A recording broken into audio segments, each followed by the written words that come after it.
a global movement and the leader in visibility conferences for women founders through stages and community. Who's up next in the golden chair? Join us. I'm your host, Christina Vidovich of Women Getting Visible.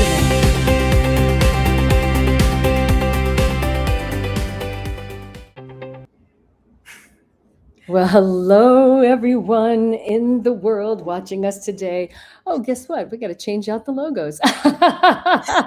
This is our Women Getting Visible show today, and we are so excited to be in the room with our speakers, right, Amy? Yes, we are backstage ready to join us. We're so excited to have you meet them, get to interact with them a little bit, or at least we get to interact with them. You get to know them a little bit better. But yes, it's all about that June event in Minneapolis that they are going to be in the room, and we are so excited for them to be there, but we'd love for you to join us if you can.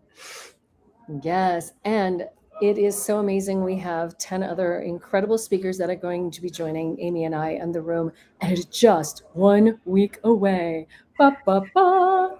Oh, so why don't we go ahead and start bringing them in? I vote yes. Hello, Malinda. Hello, Dr. Cindy. Hello, Teresa. Hello, Kimberly. And hello, Deborah. Welcome. Yay, you are in the room. I am so thrilled. What I would love to do is say hello first to Dr. Cindy. Cindy is our keynote. I just went with it because Cindy makes up words, and Cindy, you've got me tongue-tied with that. So welcome. Oh my gosh, it's so great to be here. It sounds more like a dance move though than just a made-up word. So we might be teaching on stage together when everybody shows up.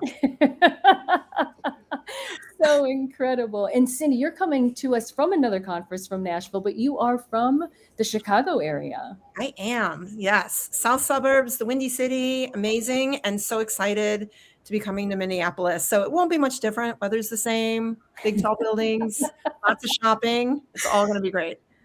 Incredible. And another of our Midwesterners, Malinda, is in the house. I'm from Des Moines, so I'm just a tiny bit south, but still in the realm. Yes, and back on this side of the planet from Spain. Yes, I've been back now for about a week, so I was teaching over there for the last month.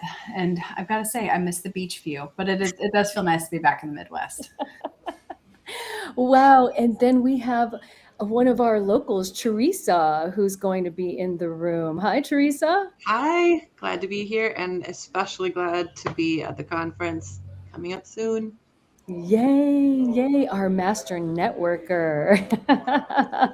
Incredible. And Kimberly, you've bounced from all over, but you are a Minnesota native. Yes, indeed. Hello. Yep, I'm a Minneapolis, St. Paul person, and yeah, I travel all over the place, and I've been coast to coast, north, south, west, east, and currently in Minnesota for the season before it changes. Well, it's still nice and hot there. And then our furthest speaker is coming from New York. Deborah. Hello, Deborah is in the house. Hello, ladies. Yes, excited to bring some New York love to Minneapolis. Amazing. I cannot wait. Honestly, we have so many good things coming. So we have speaking, we have workshops, we have activities that are been going over the couple of days. And I just know the room is already electric. You know, Amy and I, after going through, particularly more Amy than me, 65 applications and interviews, to narrow it down has not been an easy task. But let me just say, I know each and every one of you just are bringing some incredible clarity, courage, and confidence into the room. Yes, and the fun thing is each and every one of them was chosen on purpose with this amazing agenda that we had, and these ladies just fit it so perfectly, you know, starting off with Dr. Cindy. When I met with her, I was like, oh, I love everything she's saying because it is totally my language, because she talks about the words we use. So tell us just a little bit more about what you're going to be sharing with us in the room, Cindy. Well, I'm bringing crayons. We'll start with that. So get ready to do maybe some coloring. We'll see how it goes, but everybody's going to get a crayon, and we are going to talk about how it's so easy to run down negativity, and we're just wired that way. And because it's so easy to do that, we're going to teach you, we're going to work together. It's not just me. We're going to teach you how to shift out of that negativity bias into a state of positivity, just to find the gifts and love and everything. Wonderful. Yeah. I think we lost that last little sentence, but it's great. Thank you so much, Dr. Cindy. We're so excited to have you as the keynote that we have for day one. Malinda is the other opposite of talking. It's listening. And so we're so excited to have that conversation as well. Tell us a little bit about what you're bringing. Yeah, I actually just taught a bunch of undergrad students before I came about networking, and at the core of it was about listening. It was the exact opposite. They thought it was going to be about talking, but it was about listening. And so it's these basic components of what compassionate listening is, and it can fit into our personal and professional lives. So I really break it down into really practical, meaningful applications that people can take back to their lives right away. And so I'm excited to get to dive into hearing Cindy's talk and then getting to get the counterbalance of mine as well. So much fun. Yay. And then Teresa, one of the things that stood out is that you are a master networker. You love to connect people and show them what tricks that we have for networking. Can you share a little bit about that with us? Yes. So I'll be building on Malinda and the listening and being present. It really about showing up in the way that makes sense for us with our networking and is intentional with our goals. So the clarity, the courage, and the confidence, we'll be practicing that together through networking. And so I know that people are going to leave feeling way more confident and courageous with their networking because they'll have that clarity in mind and everything else falls into place. Yes, wonderful. And then we have Deborah, who's giving a workshop that I cannot wait to be a part of as well, is about sales. Their confidence in being able to price ourselves the way we need to, the way we deserve to be. And it's a lot of why I've noticed with people that, maybe we'll avoid the visibility because we don't want to have the sales conversation. So Deborah, tell us a little bit about your workshop.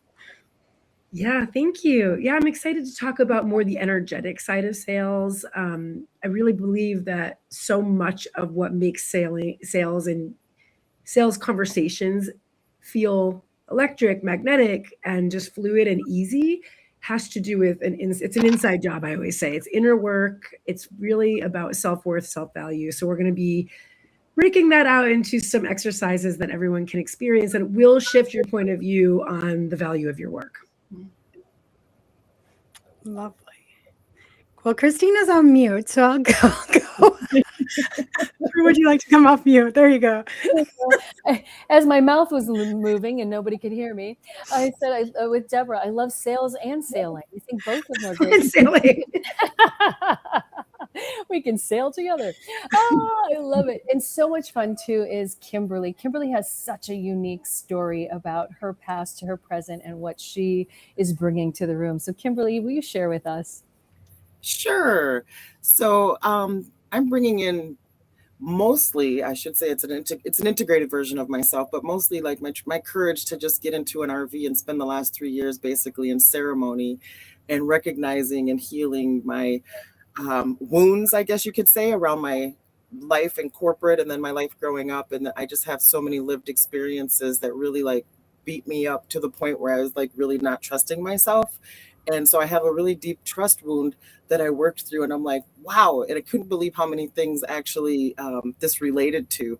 And so I think coming off of listening and coming off of, sales and doing the work that's inside, my workshop is going to be more reflective and really looking at the areas that people hesitate from and that they don't take that first step forward, or they think they have to be ready, and the perfectionism and all the things that actually at the end of the day boil down to self-doubt. So my workshop will take us on a journey on just sitting with yourself and re-emerging with trust within, trusting what's within in order to take that step forward. because I knew nothing about being in an RV, but I sure bought one and got on the road. So I figured it all out. I was not prepared. So thank you to my zip line bumper for the lessons. Well, I love that you brought up, Kimberly, the beauty of imperfection. Like, Yep. and that's what all of us are bringing and bringing to the table. Like, we don't have to be perfect. Not one of us has spoke perfectly in this conversation, but that's what makes it beautiful, right? Is we get to be real and with you all the way. And that perfectionism stops us from being visible. So who here, I'm just going to have you all raise your hands. Who here has had that happen where they stop? They didn't start because they were afraid, like the perfectionism kind of, see, you're not alone if you're listening out there. Now I get to flash. Yay. So, yes, that does stop almost every single person is that perfectionism. And we just want you to just try, have fun with it, test it out. And this is a perfect way. And this is the leaders that are going to help you see different ways to maybe see something different. Yes, I love Disco Amy when she showed up. It went away. It's great lighting for our new dance moves. I know, I should just do that every time it decides to do that. Oh, well, guess what? It's time for our mid-roll dance break. So every podcast, we do a mid-roll break to talk about our visibility accountability group that Amy and I hold every Wednesday, Eastern, 7 p.m., 6 p.m. Central, where we get to talk about the inner work, how we're showing up on stages or in social media, in networking, and oh my gosh, there's so much stuff to doing, and our wins as well. And tonight is our last week. We always do the last week of the month to talk about our wins for the month, because who needs to celebrate us more than us? Take those 2 thumbs and point them right back at you. That's what we love to do, is celebrate our wins. So get ready. It's time for our mid-roll dance break. And when we get back, what I want to do is talk to the ladies about what made them decide to apply to Women Getting Visible, Courage, Clarity, and Confidence. Share your story, own your name, step in the light, ignite your flame, show up, shine out, it's time to be heard, flip fear into power with every word, visibility, accountability, we write a wild new legacy. Well, welcome back, everybody. Thank you for that little dance break, and hopefully you enjoyed it. That is a wonderful song that Christina wrote for us. Isn't that awesome? The multi-talented Christina. So yeah, what we'd love to do is talk about why you applied. We're going to start with Malinda. Why did you apply for this opportunity? To be honest, I felt like a kindred spirit when Kimberly was talking, because I was kind of healing myself from my corporate burnout in the healthcare world. As much as I loved it, it took a lot out of me. And then, I threw myself in entrepreneurship, which there's no roadmap for that. And I thought, I need to stop waiting to feel like I have all of the pieces of the puzzle. And so that's how I got integrated with Women Getting Visible in general and Christina. And so it felt in complete alignment to just take the plunge and throw my name in the hat. And so I'm just excited to get to share all the wins and the losses that I've had along the way and make people feel like it's okay. We're all on this journey together. Yes, thank you. Oh, I love it. How about you, Kimberly? So I couldn't resist. Once I saw that it was going to Minneapolis, I was like, so am I, and this is home. This is my home and this is my roots. And, through the journey, I found my way back here after being gone for a couple decades. And once I got here, it just felt like in all the places that I've been, California, Florida, this just felt like home. And I was like, okay, I'm feeling the call. Parents getting older. I lost my brother a couple years back, which is what brought me home and reconnecting to family and people around here. So I just felt like reconnecting to my roots and starting to give back to the community that built who I am today. It was a no-brainer for me to apply for this, because I just thought, bring my medicine here first. Well, we are glad you did. Oh, yes. Thank you, Kimberly. How about you, Deborah? Yeah, I mean, interesting, Kimberly, that you said that, because I feel, first of all, I love Minneapolis and St. Paul. I haven't been there. I used to fly there to work back when the dance roamed, like decades ago. I have as a producer for large scale dance events and arts events. And I used to work in Minneapolis, St. Paul, like kind of frequently. So it's been a while since I've been there. Speaking with Christina about what you two have been building and creating, I was just really excited to be a part of that. But I'm absolutely drawn to giving extra love to the women entrepreneur community in Minneapolis, because y'all have been through a tough couple of years last year. And I just feel like if any community needs the extra glow up of support, it's Minneapolis right now. So New York's coming for ya. Love it. Thank you so much, Deborah. We cannot wait to have you. All right, Teresa.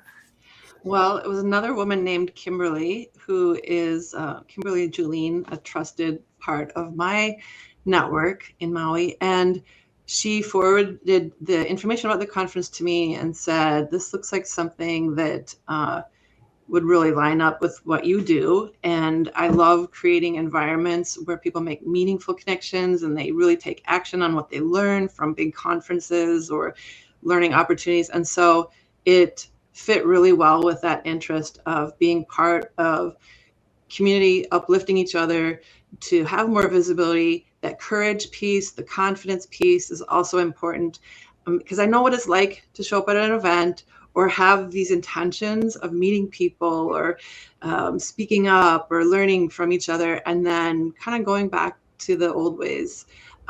So it just felt like a really good fit for us stepping in to how we want to be visible. And I wanted to be a part of that. We're so glad to have you as well, because that's what me and Christina are all about, is in person as much as possible, because we need that as much as we can these days, because we're feeling, I don't know if you're same as me, but I feel sometimes disconnected when I'm always on only Zoom. So I need people in my life, and that's why we create these events. So thank you, Teresa. All right, Dr. Cindy. Oh, I guess, there's three main reasons, and two of them have to do with my own visibility. So I really grew up professionally in a good old boys world where women had to stand up taller and bigger and brighter in order to be recognized. And it's challenging, and yet I've accomplished that. And at the same time, I really believe that the visibility also has to do with the self-reflection. I had to learn how to be visible to myself and get rid of the negative self-talk and the negative self-esteem that really limits the visibility, because I can blame the Good Place Network, but it's actually not their fault. It's my own, right? It's my own issue to have figured out how to develop my own visibility. So when I met both you, Amy, and Christina, the third reason, which made it perfect, because I actually had two other commitments I needed to rework. I didn't get rid of them. I don't back out of commitments, but I needed to rework two commitments to say yes to this. And really, ultimately, with that messaging, it had to do with the energy. And there's something about being in a room with the right energy, with the right people doing the right things, that not only my hope is to elevate everybody around, but for me to learn and grow within this experience as well. So it was just a really simple yes. That's so awesome. And it's so incredible. Again, as you can hear, all the ladies who are in this room today who are going to be speaking. But let's not forget about Amy, you. And what is it that you're going to be delivering with your message, and why is it important for you to be visible? Yeah, thank you. So I will be, actually, the clarity, courage, and confidence are my words. This is what, those three words are what got me out of one of the darkest moments of my life. And I started to really realize how important they were, and they built me for who I am. But that's what I'm going to be talking about, is the journey of visibility, from being a person who was terrified of being seen and loved being in marketing because I got to be in the back end of things. I got to be behind the scenes, to now being in front of the camera, talking to everybody, going live every week, which is something I never thought I could even possibly do. So it's just about my journey and where this came from, where the 3 C's all became alive in my life. And so I'd love to share all that with you. And Christina gets to end our show, so we're really excited to have her story as well. Oh, yes, and ending with the visibility. And it's funny because Amy and I just shared this on our morning visibility strategy podcast about what it is to be in the room. I'm actually stepped out of a one-day conference here that is happening. So I'm chatting, with some other women, and it's sharing our next events as well that we have coming up. But for this talk, coming all the way from Washington, D.C. to Minneapolis was so important to me for two reasons. One, because Amy lives there, and two, to reach the middle of the country. Because being an East Coaster, we East Coasters can go up and down by bus, by plane, by train, very easy to get to each other. West Coast, same thing. So being able to reach women in the middle of the country where they are and be able to speak out, just so important. And part about the visibility is my own personal journey. So going through being a very visible child through adulthood as a ballroom dancer, going through a 10-year plus period where I became completely invisible in my journey to go, you know what? It's time to bring Christina back in the room. And it's not just about me being visible, but so many of us have the same stories of where we've been doing things and then we put life on hold for whatever reason, or we were busy in our corporate world, we were busy with work and we forgot about ourselves for a while. And then it's the knock, knock, knock. Oh, wait a minute, I'm back. And so that is part of what I want to share with the visibility story that I will be sharing and the conference. And then one of my other favorite parts about the conference is our story sparks. Our open mic is how we end the show so that everyone can come who has been enlightened about something that happened and have an opportunity to talk. So even if you've been a speaker at the conference, you can also have another time to go, oh my gosh, let me throw this out there because somebody in the room just gave me a story spark. Yes, we're excited for that, for all of you to participate in that, even the speakers who are here today, to the audience members, because stories, I always thought you had to be a charismatic, a person who could tell stories and you're born with this talent. And I realized, no, you can learn it. You can totally learn it. You can own it, even just embrace it. And life has been so much more fun when I've been able to embrace story. So that's what we get to teach you in the room is how to just create a story on the fly to the point where hey, this is pretty easy. There's an easy formula that you can learn. And so that's what Story Sparks is all about. Yeah. So thank you, ladies, for joining us on this special speaker edition of Women Getting Visible, where we have the speakers in the room, and we will see you in 1 week. So thank you, Dr. Cindy, Malinda, Teresa, Kimberly, Deborah, Amy, and myself. We will see you next time on Women Getting Visible. Bye-bye. Thanks, ladies.